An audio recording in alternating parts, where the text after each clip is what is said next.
আর কলিজায় ব্যথা দিয়ে আমার ঘুম হারাম কইরা তুমি ঘুমাইতেছো বউ বাচ্চা লইয়া।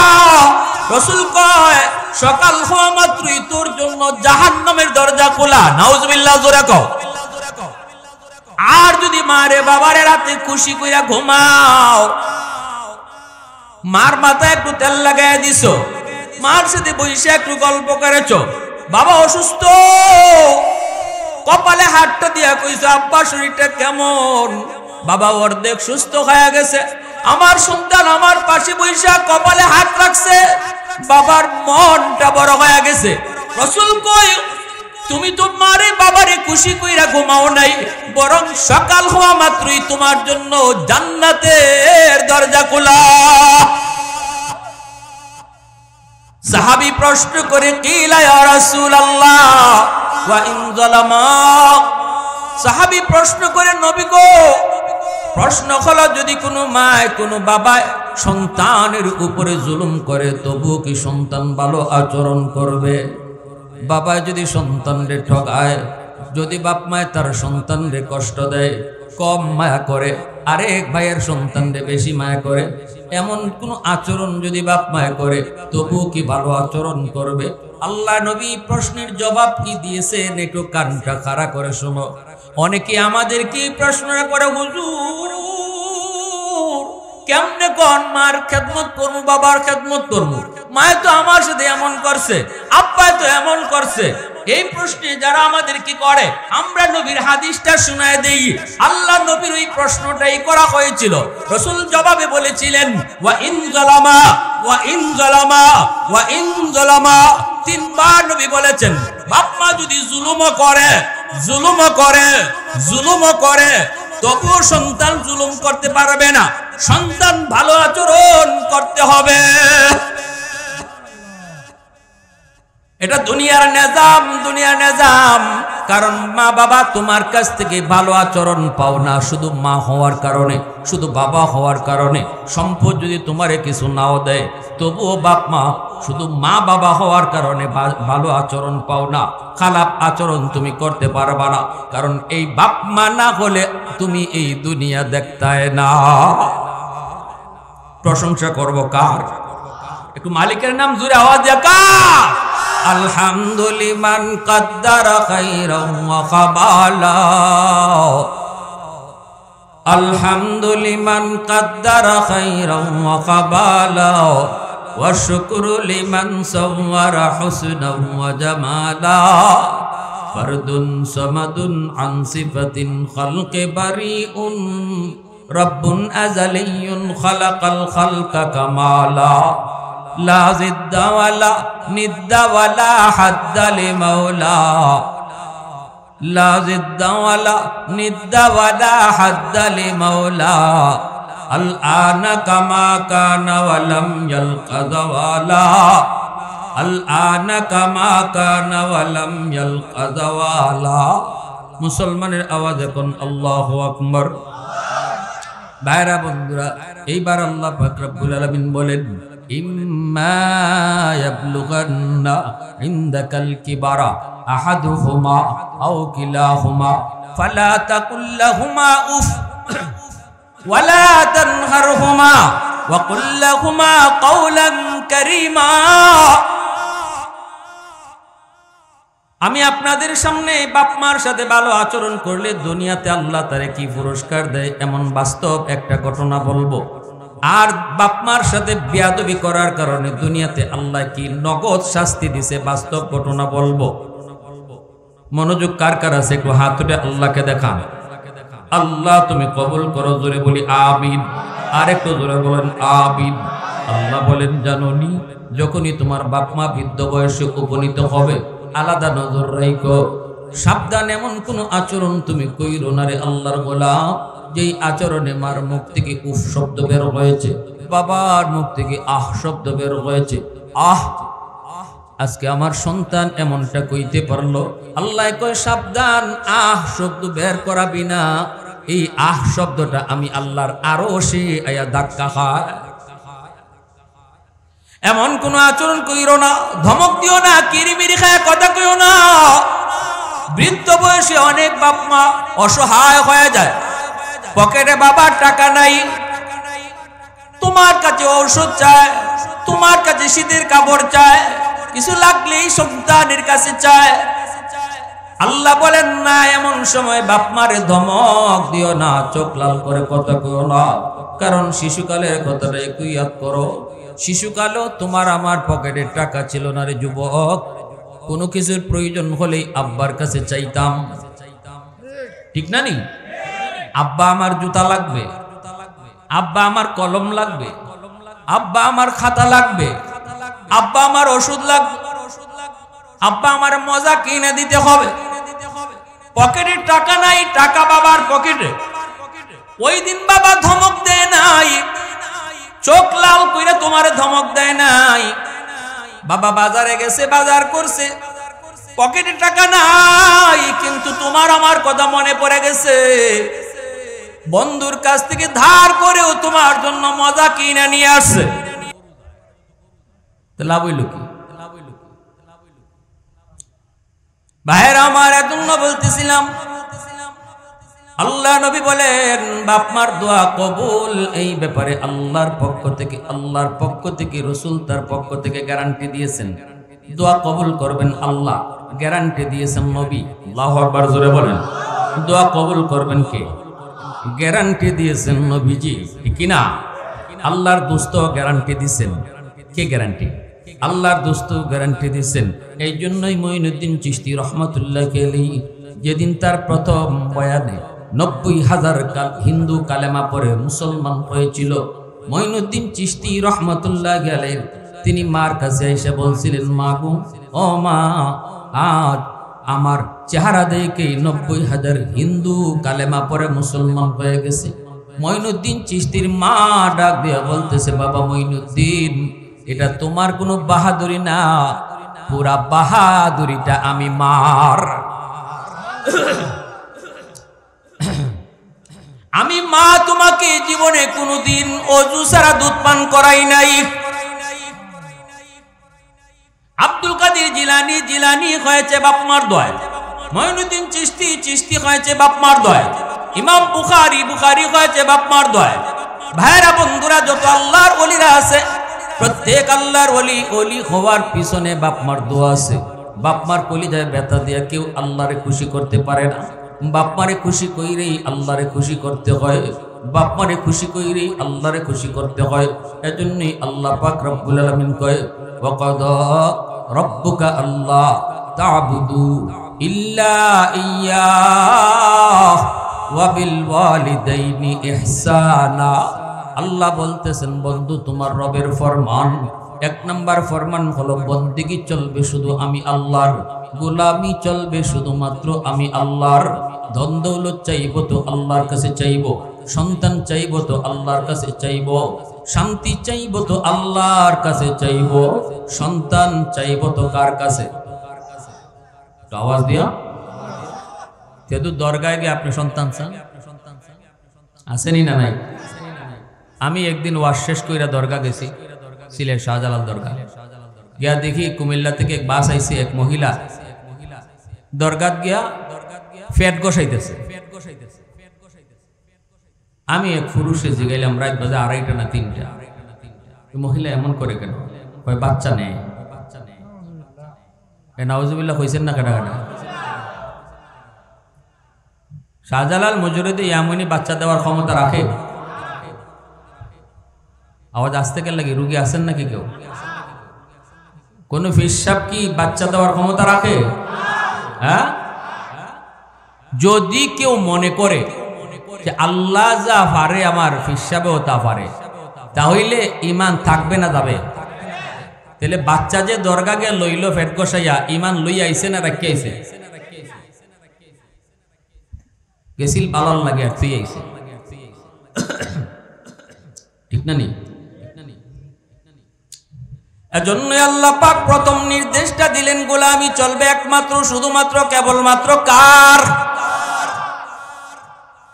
2 নম্বরে আল্লাহ বলেন, ওয়াবিল ওয়ালিদাইনি ইহসানা, মা বাবার সাথে উত্তম আচরণ করো, বাপ মার সাথে উত্তম আচরণ করো, ইহসানের আচরণ করো। ইহসান বলা হয়। আমি কি পাইলাম না পাইলাম এটা দেখার বিষয় নয়। আমি যখন দিব 100 দিব। বাপ মা তোমাকে কি দিল না দিল, বাপ মার কাছ থেকে তুমি কি পাইলা না পাইলা, আল্লাহ বলতেছে এটা তোমার দেখার বিষয় নয়। তুমি যখন বাপ মার সাথে আচরণ করবা তখন 100 ভালো আচরণ করো। নির্দেশটা দিলেন কে? মা তোমার সাথে ভালো আচরণ করে না, বাবা ভালো আচরণ করে না, অথবা বাবা তোমারে ঠকাইছে, বাবা দুই নজরে দেখে, সন্তান সবাইকে এক নজরে দেখে না, এটা বাবার অপরাধ। এই কারণে আল্লাহ কয় বাবার সাথে তুমি খারাপ আচরণ করতে পারবা না। আমি আল্লাহর নির্দেশ। বাবায় মায় তোমারে কি দিল না দিল, কেমন আচরণ করলো না করলো, এটা দেখার বিষয় না। তুমি বাপ মার সাথে 100 ভালো আচরণ করো। তবে কি বাপ মা জুলুম করলো যে এই জুলুমের কোনো বিচার হবে না? অবশ্যই বিচার হবে। কিয়ামতের ময়দানে আল্লাহর আদালতে বিচার হবে। যদি কোনো সন্তানকে বাবায় ঠকায়, এই ঠকানির বিচারটা আল্লাহর আদালতে বাবার হবে, মায়ের হবে। কিন্তু দুনিয়ার নিজাম আল্লাহ পাক জানায় দিছে, দুনিয়াতে কোনো সন্তান মা বাবারে কষ্ট দিতে পারবে না। এই কথাটা আল্লাহ নবী তার হাদিসের মধ্যে আরো সুন্দর করে বলেছেন। আন আবি হুরায়রা রাদিয়াল্লাহু তাআলা আনহু قال قال رسول الله صلى الله عليه وسلم من أصبح مطيعا لله في والديه أصبح له بابان مفتوحان من الجنة। নবীজি বলেন, কোন সন্তান যদি রাতের বেলা মা বাবাকে খুশি করে ঘুমায়, বাপ মারে খুশি কইরা যদি কোন সন্তান রাতের বেলা ঘুমায়, আমি বলতেছি যুবক একটু খেয়াল করে শোনো, বাপ মারে খুশি করতে লক্ষ টাকা খরচ করা লাগে না রে। মারে বাবারে খুশি করতে বোয়াল মাছ খাওয়ানো লাগে না, বড় বড় মাছ মুরগিও খাওয়ানো লাগে না। মারে বাবারে খুশি করতে মুখ কইরা শুধু আম্মা আব্বা কইয়া ডাক দিও বেশি বেশি, দেখবা বাপ মার দিল খুশি হয়ে গেছে। সন্তান যত বড়ই হোক মা বাবার কাছে কখনো বড় হয় না। আমরা বড় হওয়ার পরে আম্মা কইয়া ডাকতে শরমাই, কিন্তু এই আম্মা ডাকটা শোনার জন্য মার দিল খা খা করে, বাবার দিল আব্বা ডাকটা শোনার জন্য খা খা করে। কারণ সন্তান যত বড়ই হোক বাপ মার কাছে শিশু থাকে। কিন্তু তুমি মার কলিজায় ব্যথা দিয়ে রাতে ঘুমাইছো, মার সাথে এমন আচরণ তুমি করেছো যে আচরণে মার কলিজায় ব্যথা, বাবার কলিজায় ব্যথা। ঘুমাইতে গেলে মার ঘুম আসে না, বাবার ঘুম আসে না, চোখ দিয়া পানি পড়ে। বাবায় মারে বুঝ দেয়, স্বামী স্ত্রী একজন আরেকজনকে বুঝায়, কষ্ট পায় না গো, কান্দো না, কয়দিন আর আমরা দুনিয়ায় বাঁচবো। ঘুমায় পড়ো বৃদ্ধ বাপ মা একজন আরেকজনের সান্ত্বনা দেয়। তুমি মার কলিজায় ব্যথা দিয়া মার ঘুম হারাম কইরা তুমি ঘুমাইতেছো বউ বাচ্চা লইয়া। রাসূল কয় সকাল হওয়া মাত্রই তোর জন্য জাহান্নামের দরজা খোলা। নাউজুবিল্লাহ, জোরে কও। আর যদি মারে বাবারে রাতে খুশি কইরা ঘুমাও, মার মাথায় একটু তেল লাগাইয়া দিছো, মার সাথে বসে একটু গল্প করেছো, বাবা অসুস্থ, কপালে হাতটা দিয়া কইছো আব্বা শরীরটা কেমন, বাবা অর্ধেক সুস্থ হয়ে গেছে। আমার সন্তান আমার পাশে বসে কপালে হাত রাখছে, বাবার মনটা বড় হয়ে গেছে। রাসূল কই তুমি তো মারে বাবারে খুশি কইরা ঘুমাও নাই, বরং সকাল হওয়া মাত্রই তোমার জন্য জান্নাতের দরজা খোলা। সাহাবী প্রশ্ন করে কিলা ইয়া রাসূলুল্লাহ ওয়া ইন যালামা। সাহাবী প্রশ্ন করে নবী গো, প্রশ্ন হলো যদি কোনো মায় কোনো বাবা সন্তানের উপরে জুলুম করে তবুও কি সন্তান ভালো আচরণ করবে? বাবা যদি সন্তানরে ঠকায়, যদি বাপ মায় তার সন্তানরে কষ্ট দেয়, কম মায়া করে, আরেক ভাইয়ের সন্তানরে বেশি মায়া করে, এমন কোন আচরণ যদি বাপ মায় করে তবুও কি ভালো আচরণ করবে? আল্লাহ নবী প্রশ্নের জবাব কি দিয়েছেন একটু কানটা খাড়া করে শোনো। অনেকে আমাদের কি প্রশ্ন করে, হুজুর কেমনে কোন মার খেদমত করবো, বাবার খেদমত করবো, মায় তো আমার সাথে এমন করছে, আব্বাই তো এমন করছে, এই প্রশ্নে যারা আমাদের কি করে, আমরা নবীর হাদিসটা শোনায় দেই। আল্লাহ নবীর ওই প্রশ্নটাই করা হয়েছিল। রাসূল জবাবে বলেছিলেন ওয়া ইন যালামা ওয়া ইন যালামা ওয়া ইন যালামা। তিনবার নবী বলেছেন বাপ মা যদি জুলুমও করে তবুও সন্তান জুলুম করতে পারবে না, সন্তান ভালো আচরণ করতে হবে। এটা দুনিয়ার নিজাম। কারণ মা বাবা তোমার কাছ থেকে ভালো আচরণ পাও না শুধু মা হওয়ার কারণে, শুধু বাবা হওয়ার কারণে। সম্পদ যদি তোমারে কিছু নাও দেয় তবুও বাপ মা শুধু মা বাবা হওয়ার কারণে ভালো আচরণ পাও না, খারাপ আচরণ তুমি করতে পারবা না। কারণ এই বাপ মা না হলে তুমি এই দুনিয়া দেখতায় না।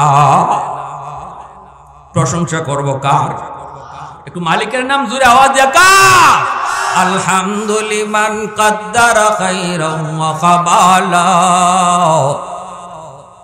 আলহামদুলিমান কাদ্দারা খাইরাম ওয়া খাবালা, ওয়া শুকরু লিমান সাওয়ারা হুসনাম ওয়া জামালা, ফারদুন সামাদুন আন সিফাতিন খালকি বারিউন, রব্বুন আযালিয়্যুন খালাকাল খালকা কামালা, লা জিদ্দা ওয়ালা নিদ্দা ওয়ালা হাদ্দা লিমাওলা, লা জিদ্দা ওয়ালা নিদ্দা ওয়ালা হাদ্দা লিমাওলা, আল আনা কামা কানা ওয়ালাম ইয়ালকা যাওয়ালা, আল আনা কামা কানা ওয়ালাম ইয়ালকা যাওয়ালা। মুসলমানের আওয়াজ এখন আল্লাহু আকবার। ভাইরা বন্ধুরা, এইবার আল্লাহ পাক রব্বুল আলামিন বলেন ইম্মা ইয়াবলুগান্না ইনদাকাল কিবারা আহাদুহুমা আও কিলাহুমা ফালা তাকুল লাহুমা উফ ওয়ালা তানহারহুমা ওয়া কুল লাহুমা কাওলান কারীমা। আমি আপনাদের সামনে বাপ মার সাথে ভালো আচরণ করলে দুনিয়াতে আল্লাহ তারে কি পুরস্কার দেয় এমন বাস্তব একটা ঘটনা বলবো। আর বাপ মার সাথে বেয়াদবি করার কারণে দুনিয়াতে আল্লাহ কি নগদ শাস্তি দিছে বাস্তব ঘটনা বলবো। মনোযোগ কার কার আছে একটু হাত উঠে আল্লাহকে দেখান। আল্লাহ তুমি কবুল করো, জোরে বলি আমিন। আর একটু জোরে বলেন আমিন।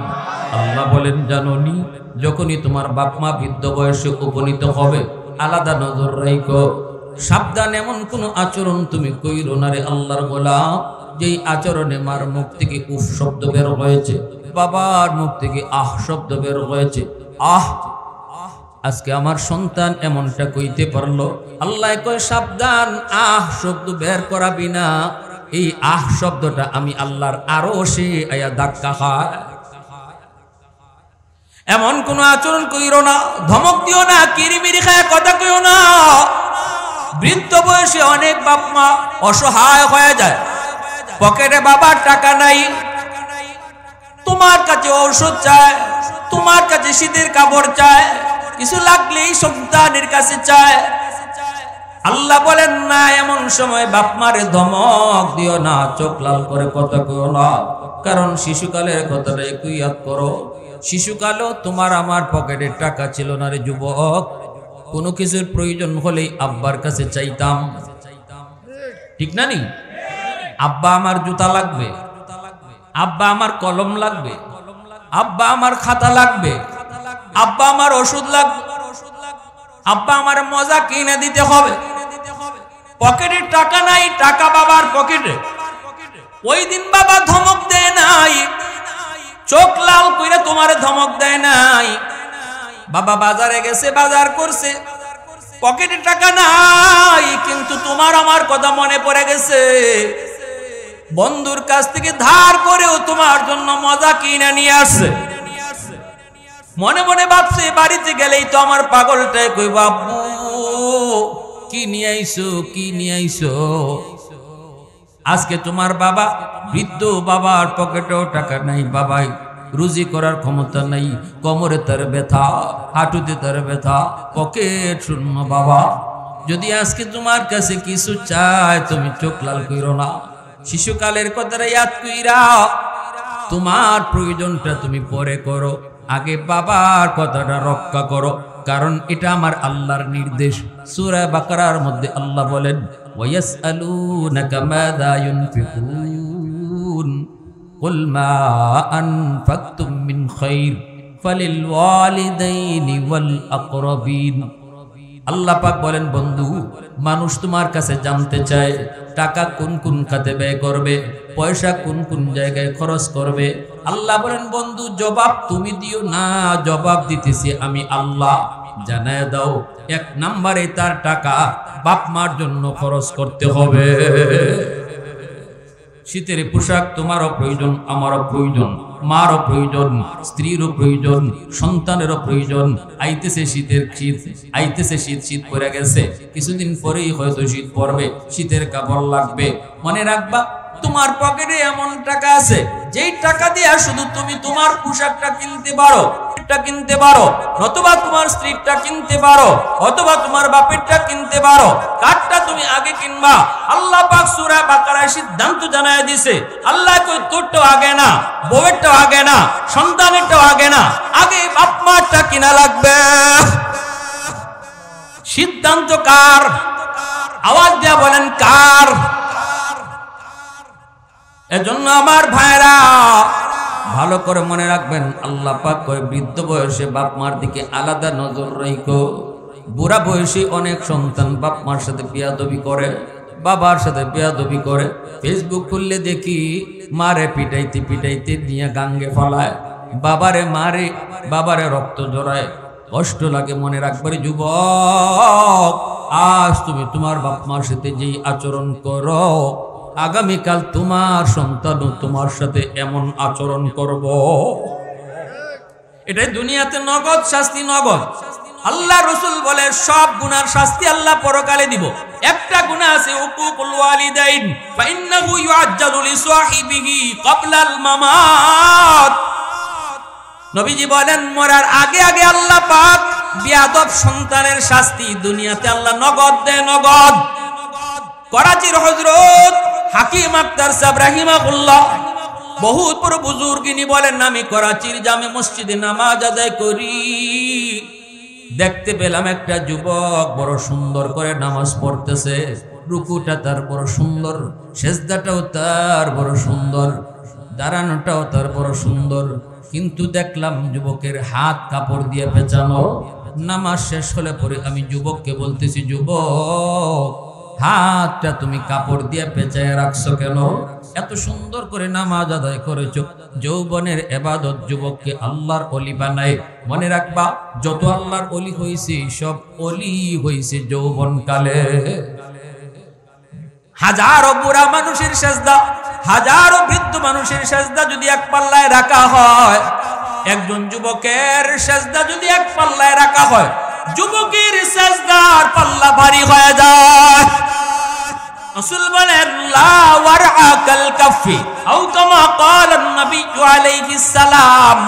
রাসূল বলে যেই বয়সে তার গুনাহ করার শক্তি আছে, যেই বয়সে সে অন্যায় করতে পারে, বন্ধুদের সাথে চুরি করতে পারে, বন্ধুর সাথে ডাব চুরি করতে পারে, বন্ধুর সাথে হাঁস চুরি করতে পারে, বন্ধুদের সাথে জিনা ব্যভিচারে যাইতে পারে, বন্ধুর সাথে ইয়াবা খাইতে পারে, বন্ধুর সাথে নেশা করতে পারে, ওই বয়সে যে যুবক আল্লাহর ভয়ে এই গুনাহগুলি করে না, যৌবনে তার মসজিদে পাওয়া যায়, যৌবনে তার মাথায় টুপি পাওয়া যায়, যৌবনে তার মুখে নবীর সুন্নাত পাওয়া যায়, ওই যুবক যৌবনেই আল্লাহর ওলির তালিকায় নাম লিখায়।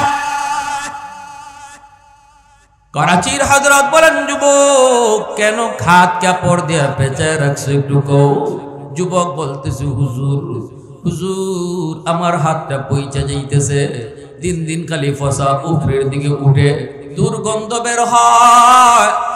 আমি যদি কাপড় দিয়ে পেঁচায় না রাখি, একজন মানুষও মসজিদে টিকতে পারবে না, এজন্য আমি হাতটা কাপড় দিয়ে পেঁচায় রাখছি। আল্লাহর ওলি বলতেছে, যুবক তুমি কি ডাক্তার দেখাও নেই? যুবক কয়, হুজুর ভারত পাকিস্তানের সব ডাক্তার প্রায় দেখানো শেষ, কেউ আমার রোগ ধরতে পারে না। আল্লাহর ওলি কয়, তাহলে চলো তোমাকে অন্য দেশের ডাক্তার আমি দেখাবো। বলতি যুবক হুজুরকে জড়ায় ধরে কান্দে আর কয়, হুজুর ডাক্তার আমার রোগ ধরতে পারে না, কিন্তু আমি আমার রূপ ধরে ফেলেছি।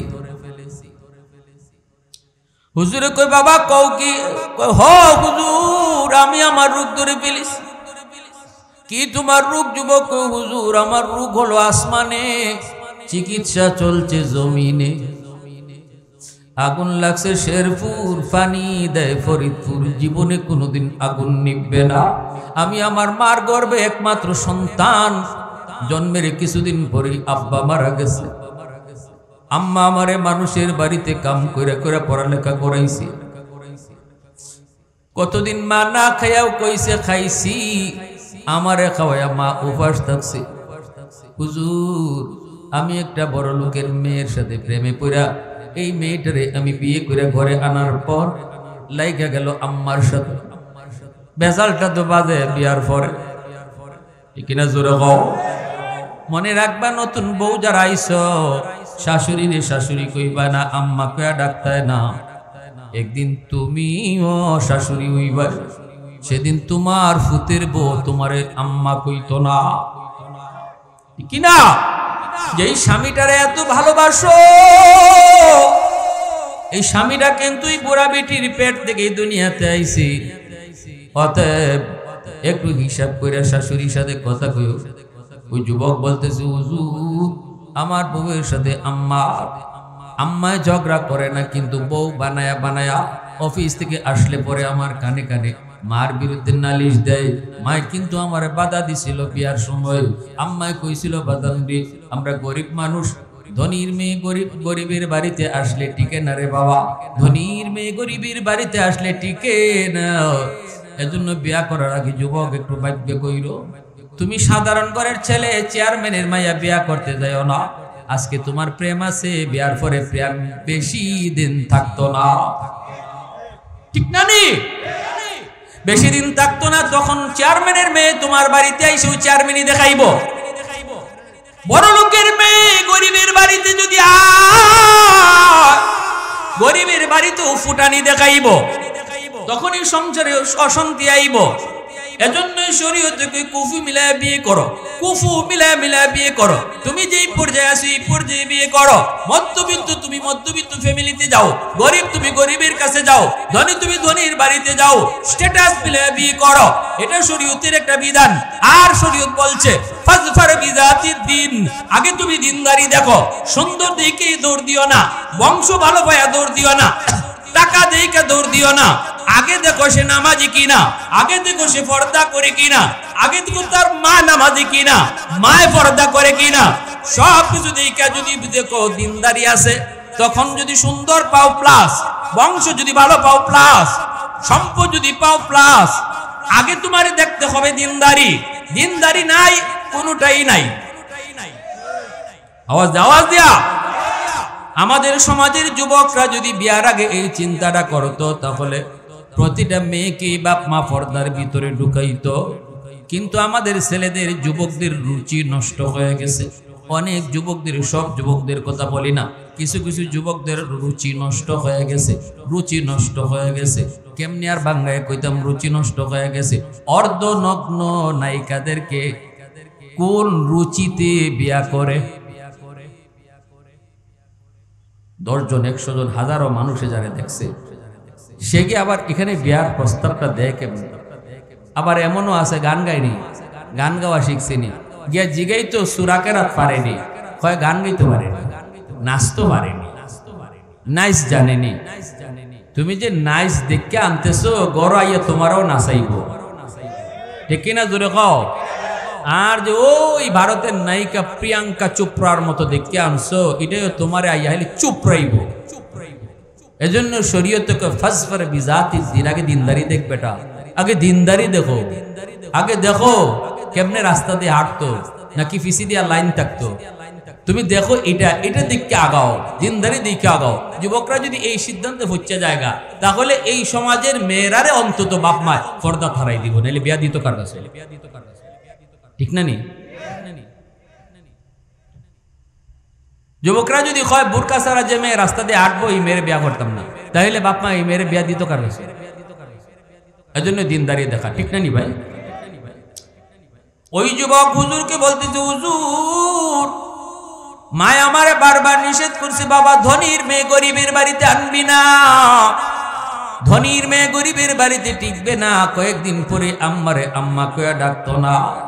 কিন্তু হুজুর আমি মার কথাটা মানছি না, মারে আমি বুঝাইছি না গো আম্মা কোনো অসুবিধা নাই, আমি তারে ভালো করে চিনি, সেও আমারে ভালো করে চিনি গো আম্মা, কোনো অসুবিধা নেই, কোনো অসুবিধা নেই।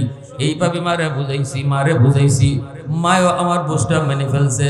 কিন্তু আমি এত বড় ভুল করেছি, অফিস থেকে আসলে পরে আমি দেখতাম আমার বউ মার বিরুদ্ধে আমার কানে কানে নালিশ দিত, মন্ত্র দিত। একদিন দুই দিন যাওয়ার পরে আমি মার বিরুদ্ধে অবস্থান নেই। আমি তো তারে মহব্বত করে ভালোবেসে বিয়ে করেছি, এজন্য বউয়ের প্রতি আমি বড় দুর্বল। মার রুমে ঢুইকা মারে বকাবকি শুরু করলাম। মা একদিন দুই দিন তিন দিন এতদিন দুইরা শুধু বউ তোমার বিরুদ্ধে আমার কাছে নালিশ দেয়, কই নাই আজকে কইতে আইলাম, কেন তুমি এমন করো? মাই কয়ে বাজান রে সম্পূর্ণ মিথ্যারে বাজান, আমি দুর্বল হয়ে গেছি, বিছানায় পড়ে থাকি, কই কি কইমু।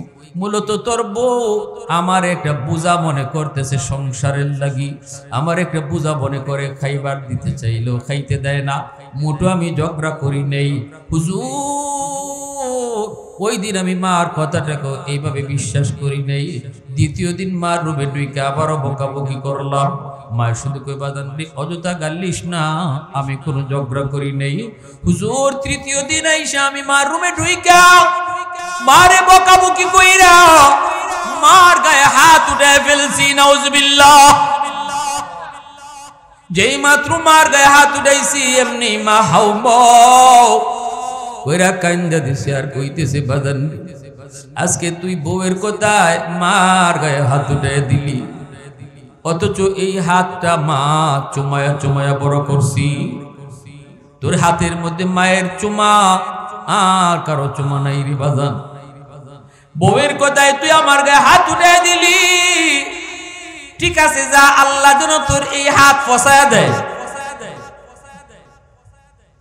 রসুল কয় মা বাবায় বদ্ধ দিলে সরাসরি কবুল, সাথে সাথে আল্লাহর আদালতে গ্রান্টেড।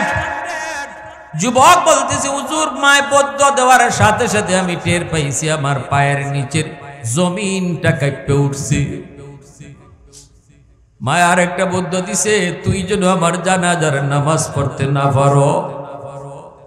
হুজুর কিছুদিন পর অফিসে থেকে খবর পাইলাম মা হঠাৎ মারা গেছে। আমি অফিস থেকে আসতে চাইলাম, শহর থেকে গ্রামে আইমু, কিন্তু রাস্তাঘাটে এত সমস্যা হইছে অন্য কোনোদিন হয় না। বাড়িতে বসতে বসতে সন্ধ্যা হয়ে গেছে, মার জানাজা আমি পাই নাই। আমি তখনই বুঝে গেছি মার একটা বদ্ধ কবুল হয়ে গেছে, আর একটা বদ্ধ হলো আমার হাত যেন পচে যায়। কয়েকদিন পরে আমি দেখতে পেলাম আমার হাতের মধ্যে একটা ফুরা দেখা দিছে, ফুরা, এই ফুরা থেকে পচন শুরু হয়েছে, এত দুর্গন্ধ। ডাক্তারের কাছে গেলাম, অ্যান্টিবায়োটিক খাই, অ্যান্টিবায়োটিক দিল, কিন্তু আমার ফসা ভালো হয় না, উপরের দিকে খালি উঠে, উপরের দিকে উঠে। ডাক্তার বদলাই, ডাক্তাররা কয় আমরা তো বুঝি না কেন তোমার এই রোগ ভালো হয় না, এর উপরে তো কোনো ট্রিটমেন্ট নাই, এর উপরে তো কোনো ওষুধ নাই, ভালো হয়ে তো যাওয়ার কথা। হুজুর সব ডাক্তার যখন একই কথা কয় আমরা তো রোগ ধরতে পারি না, তখন আমি কইছি ডাক্তার তোমরা রোগ ধরতে না পারলেও আমি আমার রোগ ধরে ফেলেছি গো, এই রোগ হলো আমার মার বদদুয়া। এই দুর্গন্ধের কারণে আমার ওই সুন্দরী বউ, যার কারণে মার গায়ে হাত উঠেছিলাম, এই সুন্দরী বউটাও আমার ফলে বাপের বাড়ি চলে গেছে। এলাকার মানুষজন আমার এলাকা থেকে বের করে দিছে, তুই তাড়াতাড়ি বের হ, তোর হাতের ফসা গন্ধের কারণে এলাকায় থাকা যায় না। হুজুর আমি এখন মসজিদে মসজিদে ঘুরি, কাপড় দিয়ে হাতটা পেঁচায় রাখি, অনেকগুলি কাপড় দিয়ে হাত পেঁচায় রাখছি যেন গন্ধ বের না হয়। হুজুর এখন শুধু আমি আল্লাহর কদমে সেজদা দিয়ে কান্দি, আমার নিয়ে আল্লাহ মাফ করবো, আমার নিয়ে আল্লাহ মাফ করব, আমার নিয়ে আল্লাহ মাফ করব। আল্লাহর ওলি কই যুবক, নবীজির একটা হাদিস আবু দাউদ শরীফের রওয়ায়াত, মান যারা কবর আবাওয়াইহি ফি কুল্লি জুমাতিন গুফিরা লাহু কুতিবা বাররান। নবীজি বলেন জুম্মার দিন যদি কোনো সন্তান বাপ মার কবর জিয়ারত করে, এই সন্তান যদি ইচ্ছায় অনিচ্ছায় বাপ মারে কষ্ট দেয়, আল্লাহ পাক কবর জিয়ারতের উসিলায় আল্লাহ হয়তো তারে মাফ করে দিবে। ভাইরা আমার, এজন্য বলছিলাম যুবক, বাপ মার বদদুয়া সরাসরি লাগে, দোয়াও সরাসরি কবুল। বাইজিদ বুস্তামি ছোট্ট লেখাপড়া করে রাত গভীর, মা ঘুমের ঘরে কয় বাবা বাইজিদ একটু পানি দিবানি। বাইজিদ বাহির থেকে পানি আনতে আনতে মা ঘুমায় গেছে। এইবার বাইজিদ ছোট্ট বাবু হইল, মাকে ডাক দেয় না, কয় আম্মার ঘুম ভাঙলে কষ্ট হবে। মাতার পাশে গ্লাস নিয়ে দাঁড়ায় রয়েছে সারা রাত, শেষ সেই তোমার ঘুম ভাঙছে। মায় ডাক দেয়া কয় বাবা বাইজিদ কি করো? কয় আম্মা তোমারে ডাক দিছি না, কষ্ট হইব। সাথে সাথে মা বুকে জড়ায় আল্লাহর কাছে হাত উঠায়, কয় মালিক আমার ছোট্ট বাইজিদ আজকে মার এতটা কদর করলো, মার এতটা আরামের চিন্তা করলো, এর বদলা আমি মা দিতে পারবো না গো, তোমার দরবারে হাত উঠাইছি। আল্লাহ আমার বাইজিদকে তুমি জগতের ওলিদের সরদার বানায় দাও। খালি ওলি আমি মানি না, আমার বাইজিদকে সকল ওলিদের সরদার বানাও। সাথে সাথে আল্লাহর দরবারে দোয়া কবুল। পৃথিবীতে মায়ের মতো আপন কেউ হবে না, পৃথিবীতে মায়ের মতো আপন কেউ হবে না। তোমরা কোনদিনও মায়েরই মনেতে কষ্ট দিও না, তোমরা কোনদিনও মায়েরই মনেতে কষ্ট দিও না। কত পাপী এমন আছে মাকে কষ্ট দেয়, মায়ের মনে কষ্ট দিয়ে অভিশাপ নেয়। মায়ের মনে কষ্ট দিলে খোদা যে সহে না, মায়ের মনে কষ্ট দিলে খোদা যে সহে না। তোমরা কোনদিনও মায়েরই মনেতে কষ্ট দিও না, তোমরা কোনদিনও মায়েরই মনেতে কষ্ট দিও না। পৃথিবীতে মায়ের মতো আপন কেউ হবে না, পৃথিবীতে মায়ের মতো আপন কেউ হবে না। তোমরা কোনদিনও মায়েরই মনেতে কষ্ট দিও না, তোমরা কোনদিনও মায়েরই মনেতে কষ্ট দিও না। মুসলমানের আওয়াজ দেখো আল্লাহু আকবার। অসুবিধা হইতেছে আপনাদের? আল্লাহ বলতেছে বান্দা তুই তোর মা বাবার যখন দোয়া করবি বাপ মার জন্য, তখন আমি আল্লাহ যেভাবে দোয়াটা শিখাইয়ে দিছি ইবাই দোয়া করবি। বাপ মার জন্য দোয়া করতে আল্লাহ বলছেন এবং আল্লাহ দোয়া শিখাইয়ে দিয়েছেন। দোয়া কবুল করবেন কে? যিনি কবুল করবেন ইনি যদি দোয়া শিখাইয়া দেন তাহলে বোঝা গেল এভাবে দোয়া করলে 100% কবুল, ঠিক না? ফ্যাক্টরির মালিক যে চাকরি নিয়োগ করব, হাজারো দরখাস্ত এসেছে, প্রার্থী এসেছে, একজনরে মালিকের ডাক্কে আইনে যদি কয় আমার কাছে কেমনে দরখাস্ত লিখতে হয় আসো তোমারে শিখাইয়া দিই, মালিকে যদি নিজেই দরখাস্ত লিখে দেয়া দেয় তাহলে বোঝা গেল এর চাকরি হইব 100%, ঠিক না? আল্লাহ পাক বলেন রব্বির হামহুমা কামা রব্বায়ানি সগীরা। বলো যখনই বাপ মার জন্য তুমি দোয়া করবে তখনই বলবে আল্লাহ আমার আব্বা আম্মা শিশুকালে আমাকে যেই রকম আদর করছেন, যেই রকম মায়া করছেন, আজ আমার আব্বা আম্মারও তুমি এই রকম মায়া কইরো।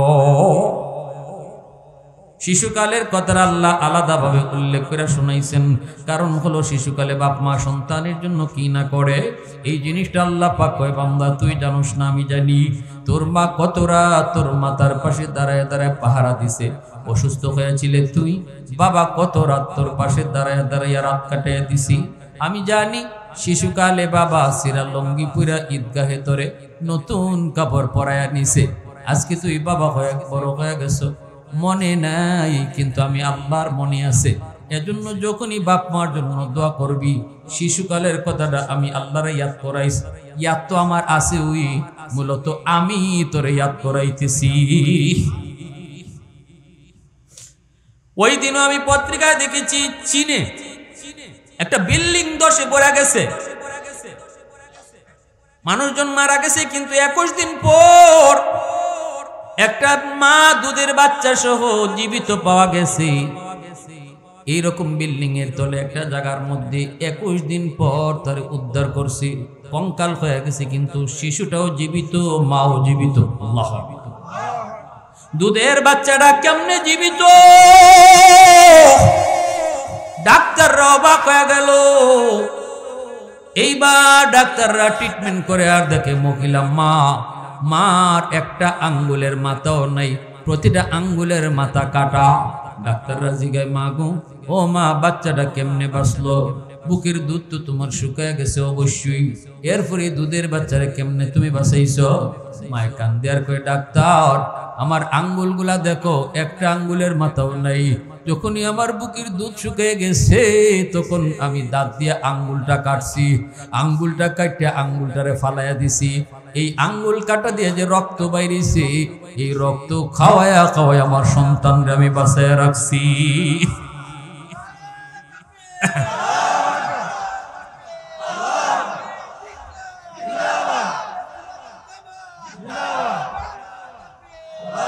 এজন্য আল্লাহ কইরে, বান্দা, বাপ মার জন্য দোয়া করবি, আমি আল্লাহর দোয়া শিখাই দিছি, এইভাবে দোয়া কর। ভাইরা বন্ধুরা জন্য বলতেছি, মনে রাখবেন, আজ রাত কার জীবনের শেষ রাত আমরা কেউ জানি না।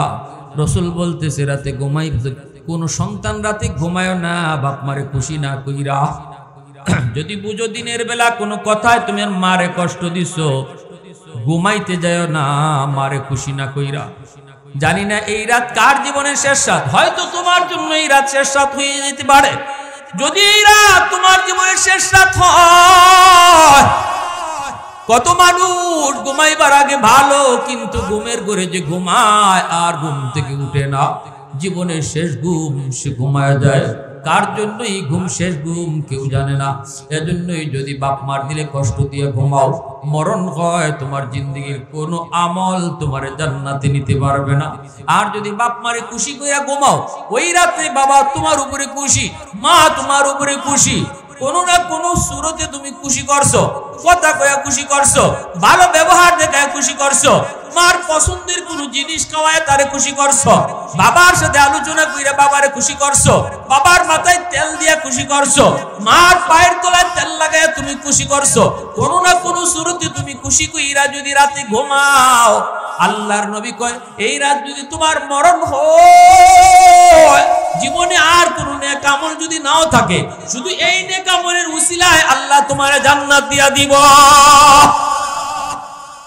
এত বড় পাওয়ারফুল নেক আমল, এত বড় পাওয়ারফুল নেক আমল। রাসূল কয়, রাদার রাব্বি ফি রাদাল ওয়ালিদাইন ওয়া সাকাতুর রাব্বি ফি সাকাতিল ওয়ালিদাইন।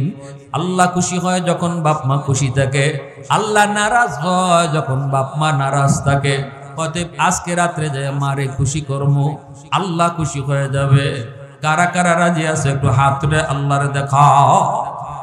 আল্লাহ তুমি কবুল করো।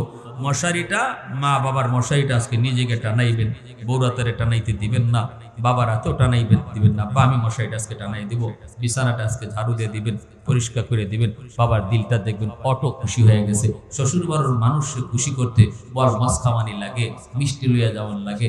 আর মারে বাপরে খুশি করতে দাঁড়ো বইয়া একটা হাসি মুখে কথা কইলেই বাপ মা খুশি হয়ে যায়। আর এই বাপ মা খুশির সাথে আল্লাহর খুশির সম্পর্ক। বাপ মা খুশি, আল্লাহ খুশি। আল্লাহ আমাদের সবাইকে আমল করার তৌফিক দান করুন। সবাই বলি আমিন, আরো জোরে বলি আমিন।